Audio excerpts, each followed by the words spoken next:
what makes a good header. So we looked at a couple up there. Here's a few more. This is the Audubon Grand Control, and this is Women's Aid. This was written by a guy named, he has a blog called Dear Joan, and his blog is excellent.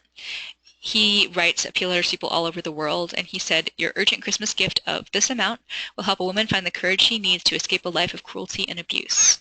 Wow, powerful. So this is the difference my gift can make.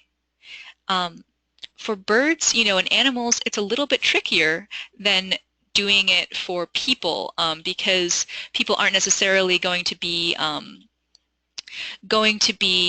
looking at your letter with the same kind of urgency. So you want to start telling a story right away. It's late spring in Veracruz, Mexico. With the midday sun growing more and more intense each day, the winter visitor realizes it's time to make the long trip north. And so now you're in the story with this bird. And the sun is beating down on this bird, and you can see it with the two pictures they've put here. And now you're hooked. What's going to happen to this bird? Now you're starting to care. So we saw this up there. When is a camel not a camel? When it's a mobile library. Wow! It's a story in 2 sentences. And not just that, it's a riddle. And that inspires curiosity and makes you think, what can I do to learn more about this? Because a camel that's a library, that sounds like so much fun. Another one, here's a couple more good headers for you. Habitat for Humanity, they get a home they built themselves. This tells you the benefit of giving a donation to this nonprofit. Greenpeace loves to do it with copy that's really big. So stop. Here's what we want you to do. Then go. Give us monthly, give us annually. Your help starts here. So you could just say stop. It doesn't have to be super fancy. It doesn't have to be a riddle, but it's something that's arresting. It's visually arresting that makes the donor say, what's going on? So this Christmas, we urgently need to reach out to people who've lost everything, but we can't do it without you. It's from the Salvation Army. So for people here who are talking about helping people who are homeless, this would be an appropriate letter to look at. This is from Jewish Care, and they help people with Alzheimer's and other memory care issues. So they have little Post-it notes that say, this is an envelope, this is a letter, and then here's who we are. Jewish Care supports members of the community who are isolated, frail, or vulnerable. This Rosh Hashanah, please remember those we care for with dementia.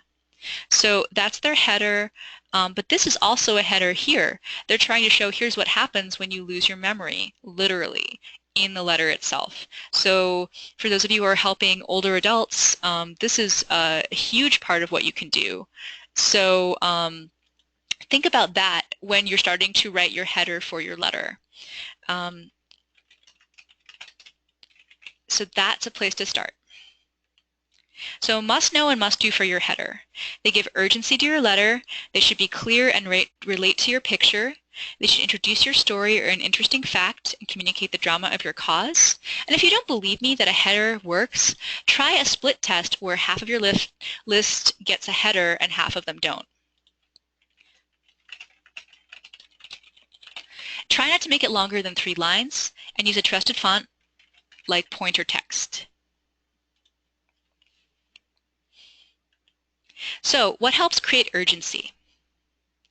In your letter, you can use words like this: emergency, crisis, disaster, threat, immediate, or the word urgent, and hurry. So why do you want to create urgency?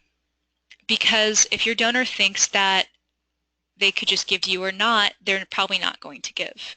You want to create urgency, and the end of the year is a good deadline. They can have the tax write-off, right? Urgent or hurry to get your tax write-off. If you don't want to talk about how your nonprofit is in trouble.